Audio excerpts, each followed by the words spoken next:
Hello everyone, welcome back to our YouTube channel Reliant UGC Net. I am Kashish Madan and today we guys are going to talk about the preparation strategy for JRF 2020. In this video हम cover up करने वाले हैं उन सभी points के बारे में जो पर्सनली मैं फॉलो करती थी when I was preparing my UGC NET examination. So in 5 to 6 points में I have tried to make you understand कि आप किस तरीके से अपना सिलेबस कवर अप कर सकते हैं, किस तरीके से जल्दी सिलेबस को कवर अप करके प्रैक्टिस कर सकते हैं और कैसे अपनी इवैल्यूएशन कर सकते हैं while preparing for this examination and while completing your syllabus. So in today's video I am going to tell you that how I qualified JRF with 99.97 percentile and how you can qualify your JRF, how you can build up your study plan and your strategy for this coming examination. But before I start with the video, I have a question for you all, and my question to you is that what is your source of motivation? What is that particular factor या ऐसी कौन सी चीज़ है जो आपको motivate कर रही है, जो आपको इन्फ्लुएंस कर रही है इस एग्ज़ाम को क्वालिफाई करने के लिए? जो भी चीज़ आपको फील होती है that this is my source of motivation, या मैं इस रीज़न की वजह से ये एग्ज़ाम जो है क्वालिफाई करना चाहती हूँ, JRF अचीव करना चाहती हूँ, just let me know in the comment section below and I will be very happy to read them because your source of motivation becomes our source of motivation. So after this video just think about this question for 2 to 3 minutes and अच्छे से analyze करके comment section में आपने ये reply करना है that what is exactly your source of motivation for JRF, why you want this coming examination to qualify and why you want JRF in your certificate, in your profile. Just let me know in the comment section. Okay? So yeah, today we are going to talk about the points जो मैं follow करती थी when I was preparing for the examination and dedicatedly मैंने इन सभी points के ऊपर काम किया है for about 4 months, and after the 4 months hard work and struggle I qualified my dream, I qualified JRF. So now this is your time that you qualify your dream and achieve your goals. So yeah, we are going to talk about the points that I followed for this examination. My first point and my first rule for this preparation strategy is that go with the syllabus. आप किसी भी exam के लिए prepare कर रहे हैं, whether it is a competitive exam, whether it is your university examination या कोई entrance examination है, whether it is anything, कोई भी टेस्ट है, first of all आपको पता होना चाहिए what is exactly the syllabus, what is exactly the study plan that you are going to follow for your coming exam. How can you crack it? By understanding the syllabus. I will help you know that. सबसे पहले आपने syllabus को जो है thoroughly read out करना है. Now thoroughly read out करने का मतलब ये नहीं है that you just read the topics कि हाँ ये 10 units हैं paper 1 में और ये 10 units हैं paper 2 में. आपने करना है एक critical analysis. Critical analysis का मतलब you have to identify that what are your positive points and what are your negative points. कौन से ऐसे टॉपिक्स हैं, कौन से ऐसे कॉन्सेप्ट्स हैं जो आपके लिए स्ट्रॉन्ग हैं और कौन से पॉइंट्स जो हैं जिसमें आप वीक हो, जिसमें आपको ज़्यादा मेहनत करने की ज़रूरत है, जिन पर आपने ज़्यादा एम्फसाइज करना है इस एग्ज़ाम की प्रिपरेशन में. तो सबसे पहले आपने क्या करना है, खुद का स्वॉट एनालिसिस करना है. जितने भी कॉमर्स स्टूडेंट्स हैं आई गेस वो इस टर्म को समझ गए होंगे कि व्हाट इज़ एग्जैक्टली द स्वॉट analysis. So you have to identify your strength, your weakness so that the opportunity of JRF can be achieved by you and you can remove all the threats, all the bad vibes and the bad possibilities that are going to take place in future from your life. You have to achieve this opportunity by doing your SWOT analysis, by understanding your strength, by understanding your weaknesses. So first of all, आज सभी syllabus को आपने क्या करना है, critically analyze करना है और उसे divide करना है 2 parts में, that is your strong points and that is your weak points, right? Moving ahead, अब आपने सिलेबस को टोटली समझ लिया है, अंडरस्टैंड कर लिया है. My next point is the rule of break and make. Now what is exactly the rule of break and make, and I personally follow this rule. चाहे मैं कोई भी काम कर रही हूँ, I break the entire task into small parts so that the ultimate goal and the ultimate target can be achieved. So how I do this, सबसे पहले आपने क्या करना है, अब आपको पता है कि आपके पास 20 यूनिट्स हैं. You have 20 units in your hand. what you are going to do, divide these 20 units in two parts, the tough units and the easy units, right? So this is the rule of break कि आपने 20 units को classify करना है दो parts में, the tough units and the easy units. Tough units में आपने क्या करना है, उन 10 यूनिट्स को डालना है जिनके बारे में आपको लगता है कि दीज यूनिट्स जो है वो थोड़ी क्रिटिकल हैं, या मुझे इन यूनिट्स को, इन टॉपिक्स को अंडरस्टैंड करने में थोड़ी डिफिकल्टी होती है. सो 10 यूनिट्स आपने आइडेंटिफाई करनी है टफ, एंड 10 यूनिट्स जो आपको मॉडरेट लगती हैं या ईजी लगती हैं वो आइडेंटिफाई करनी है, राइट? इन 10 यूनिट्स को आइडेंटिफाई करने के बाद आपने बनाने हैं कॉम्बिनेशंस बनाने हैं, सेट्स फॉर्मुलेट करने हैं. 20 यूनिट्स को आपने डिवाइड कर दिया है टफ यूनिट्स में और इजी यूनिट्स में. अब आपने एक सेट बनाना है, एक कॉम्बिनेशन बनाना है जिसमें आप एक टफ यूनिट ऐड करोगे और एक इजी यूनिट ऐड करोगे. सो इस अकॉर्डिंगली टोटल 20 यूनिट्स के 10 सेट्स या 10 कॉम्बिनेशंस आपने फॉर्मुलेट करने हैं. That will help you to strategize कि आप किस तरीके से अपनी प्रिपरेशन को कंटिन्यू करोगे, और मैं आपको नेक्स्ट स्लाइड में एक्सप्लेन करूंगी कि इन सेट्स के ऊपर कैसे काम करना है, इन सेट्स को कैसे कवर अप करना है कि आपका सिलेबस जो है वो ईजिली, विदाउट एनी डिफिकल्टी और फुल प्रैक्टिस और प्रिपरेशन के साथ जो है एंटायर कवर अप हो जाए, राइट? सो आज सभी स्टूडेंट्स जो इस वीडियो को देख रहे हैं, एंड ऑल दो स्टूडेंट्स जो जेन्युइनली प्रिपेयर कर रहे हैं इस एग्जामिनेशन के लिए, जो जनरली जो है अचीव करना चाहते हैं अपना JRF टारगेट, उनका यही टास्क है कि आज आपने डिवाइड करना है यूनिट्स को टफ यूनिट्स में और इजी यूनिट्स में, और आपने सेट फॉर्मुलेट करने हैं. टोटल 20 यूनिट्स के 10 सेट्स बनाने हैं जिसमें आप कॉम्बिनेशन बनाओगे, एक टफ यूनिट, एक इजी यूनिट का, right? So this is your task for today. Analyze the syllabus and make the combinations of your syllabus. My next point to you is, now you have identified कि आपने 10 sets जो हैं वो cover up करने हैं. आपने identify कर लिए 10 सेट्स जो हैं आपने कवर अप करने हैं, बट वो 10 सेट्स आप कैसे कवर अप करोगे? You have 4 months in your hand. आने वाले 4 months जो हैं बहुत ही ट्रांसफॉर्मेशनल होने वाले हैं आप लोगों के लिए. सो इन 4 months में आपने कैसे काम करना है इन 10 सेट्स को कवर अप करने के लिए? Now we are going to talk about that. सबसे पहले आपको पता होना चाहिए कि आपको मंथली कितना सिलेबस कवर अप करना है, कितने सेट्स कवर अप करने हैं. मैं आपको 3 महीने का प्लान बता रही हूँ. पहले अगस्त, सितंबर एंड अक्टूबर. आपने कैसे प्रिपेयर करना है? अगस्त के मंथ में आप 3 सेट्स प्रिपेयर करोगे, सितंबर के मंथ में भी आप 3 सेट्स प्रिपेयर करोगे, और 2 मंथ्स की कंटिन्यूस स्टडी के बाद आप अक्टूबर के मंथ में कवर अप करोगे 4 सेट्स.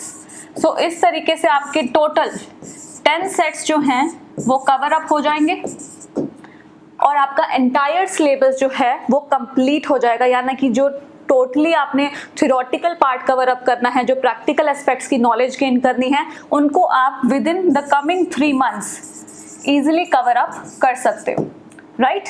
सो आपने अपना मंथली एनालिसिस और एक मंथली एजेंडा फॉर्मुलेट करना है कि कौन सी 3 यूनिट्स, कौन से 3 सेट्स आप कवर अप करने वाले हो अगस्त में, कौन से 3 सेट्स सितंबर में, एंड कौन से 4 सेट्स आप कवर अप करने वाले हो अक्टूबर के मंथ में.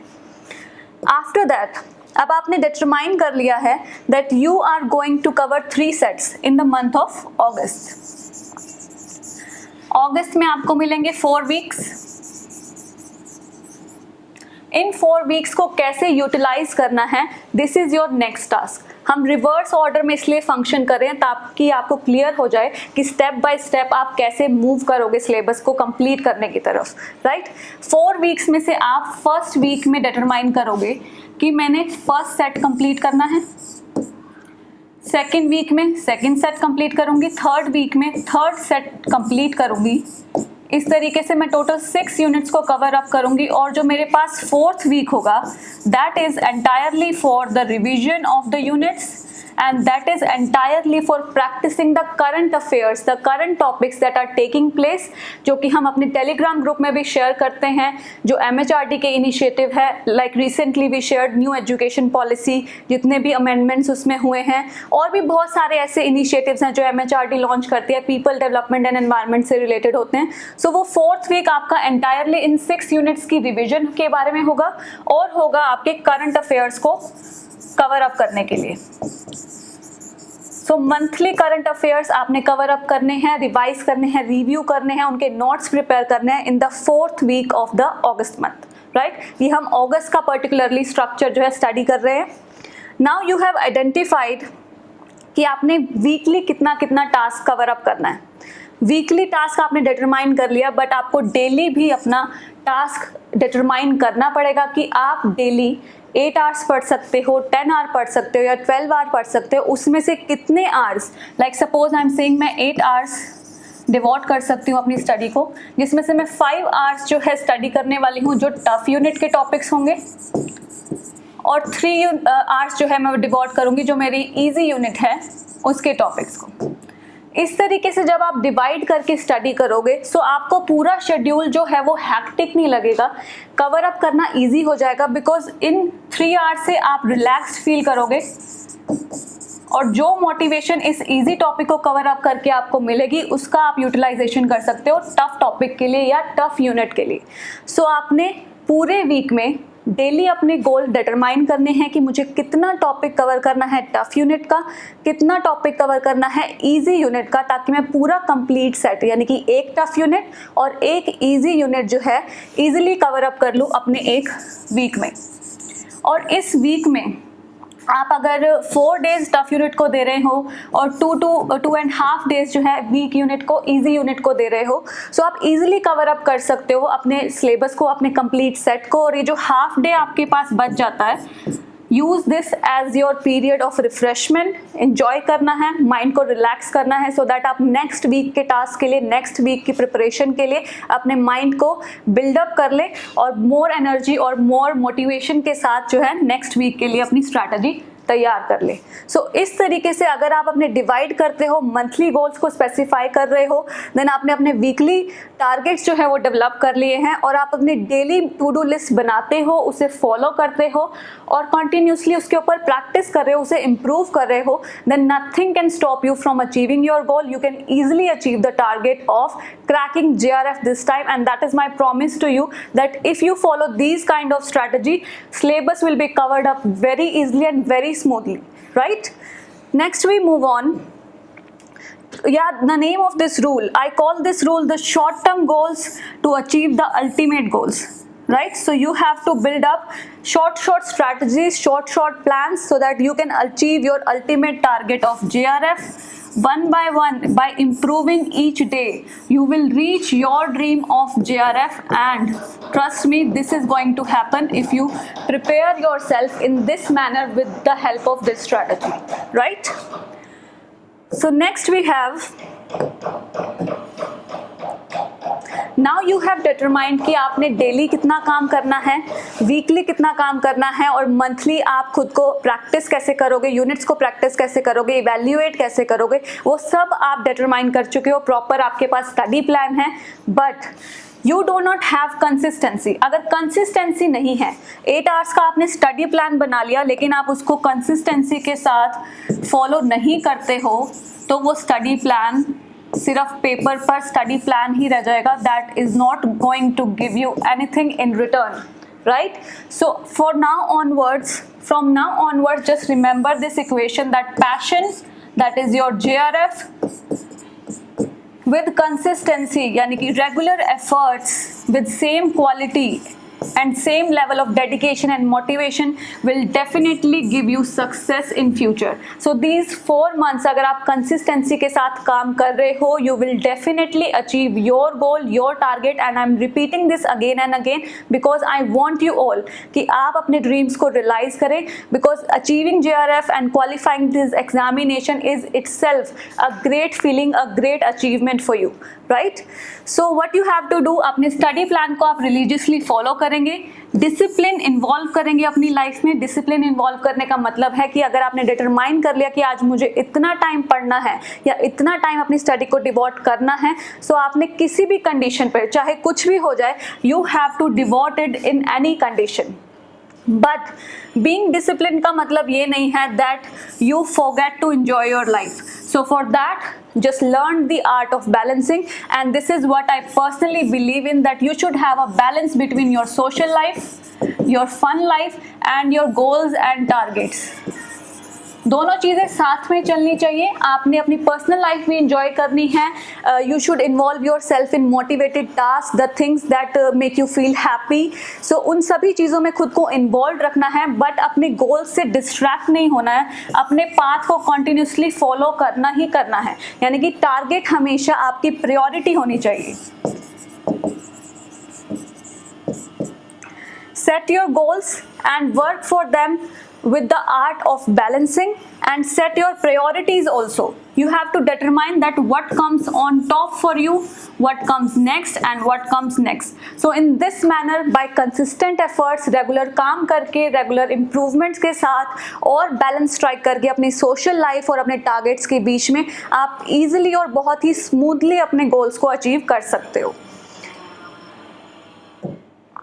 So this was all about consistency. So from now onwards, be consistent and keep in mind this equation.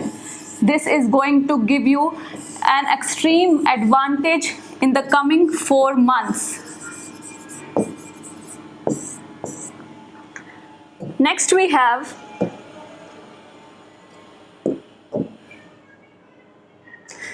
now we have studied that in the month of August you will cover certain units, then September, then October, right? After that, now we are left with November. Now we have the month of November. अब हम सारा syllabus जो है वो cover up कर चुके हैं इन 3 months में. कंटिन्यूसली हमने प्रैक्टिस भी कर लिया है, रिवाइज भी कर लिया है, रिहर्स भी कर लिया है, बिकॉज 4th वीक में हम जो है खुद को डिवोट कर रहे हैं प्रैक्टिस में, इवेल्युएशन में, अपनी खुद की असेसमेंट करने में. Now what comes in the month of November? You have to do practice and effective practice. Now what is exactly effective practice? I have seen many students and some of my friends also how they solve the questions. They just read the question, एक option identify करते हैं कि ये इसका right answer है, and they move on. Rest of the 3 options कोई भी consider नहीं करता, which is very very wrong. If you want to qualify this examination, paper को क्रैक करने की यही ट्रिक है, या जो 6% लोग नेट क्वालिफाई करते हैं वो यही ट्रिक अप्लाई करते हैं कि जब भी वो कोई क्वेश्चन सॉल्व कर रहे हैं उन्हें पता होता है कि इसका राइट आंसर ये है, और जो रेस्ट ऑफ द 3 ऑप्शंस हैं उनकी नॉलेज गेन करना भी इम्पॉर्टेंट है.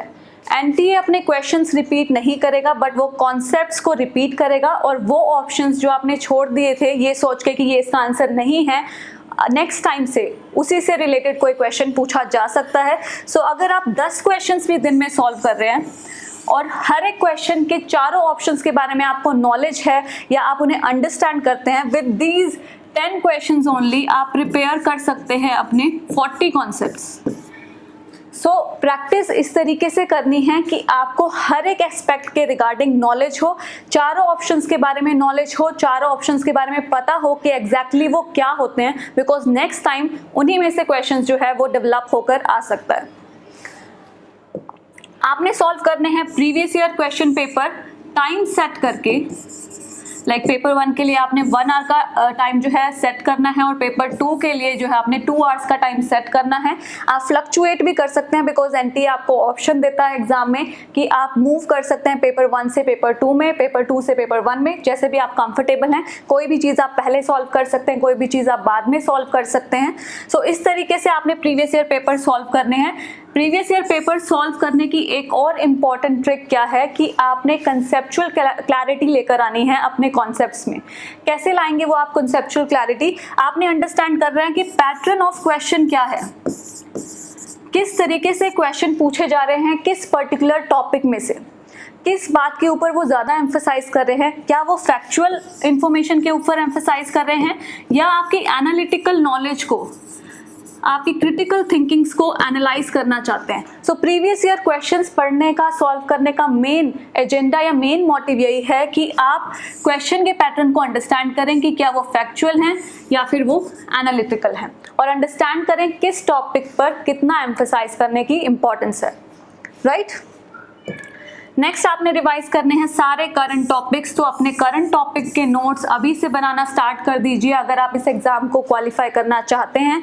बिकॉज करंट टॉपिक्स का क्या बेनिफिट होता है, इनसे आपको स्ट्रेट 2 मार्क्स मिलते हैं। यूजुअली जो करंट टॉपिक्स रहते हैं उनसे क्वेश्चन बहुत ही स्ट्रेट आते हैं, बहुत ही फैक्चुअल बेस्ड आते हैं। तो आपने कभी भी अगर उनके बारे में पढ़ा है, सुना है, आप इजीली ऑप्शंस के बेसिस पे, उन 4 ऑप्शंस के बेसिस पर ही आइडेंटिफाई कर सकते हैं कि मेरा राइट ऑप्शन क्या है। सो करंट टॉपिक्स की रिवीजन, करंट टॉपिक्स के notes banana start from now onwards, and आप इसको जो है फॉलो कर सकते हैं टेलीग्राम ग्रुप को ज्वाइन करके, बिकॉज वहाँ हम डेली शेयर करते हैं एक particular topic that is very relevant for your coming examination.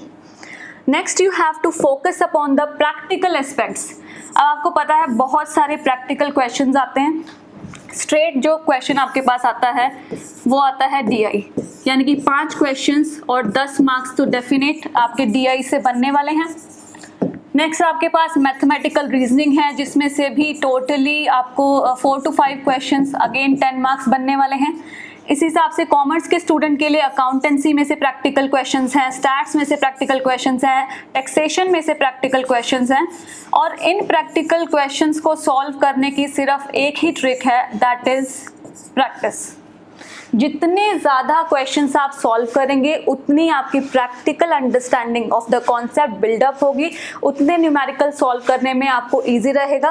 पहले हो सकता है कि आपको डिफिकल्टी हो, बहुत ज़्यादा टाइम लग जाए, बट धीरे धीरे जैसे आप क्वेश्चन को अंडरस्टैंड करते जाएंगे, सॉल्व करते जाएंगे, आप अपने आप टाइम मैनेजमेंट सीख जाएंगे। So practice as many questions as you can from the practical aspects particularly, because ये भी काफ़ी स्कोरिंग होते हैं और बहुत अमाउंट में इस तरीके के क्वेश्चंस जो हैं अब रिसेंटली एनटीए पूछ रहा है। सो प्रैक्टिकल एस्पेक्ट्स को स्ट्रॉन्ग करना बहुत इंपॉर्टेंट है। Next guys, this was all about the strategy that I particularly followed, और किस तरीके से मैंने अपनी मंथली प्लान्स या वीकली प्लान्स और डेली टास्क डिटरमाइन करके सिलेबस कवर अप किया, खुद को इवैल्यूएट किया। लास्ट मंथ मैंने प्रैक्टिस की, रिवीजन की, प्रैक्टिस पेपर्स लगाए, प्रीवियस पेपर सॉल्व किए, प्रैक्टिकल एस्पेक्ट्स को स्ट्रॉन्ग किया, and that is why I have qualified JRF. So like I qualified, you can also qualify. There is no big difference in you and me.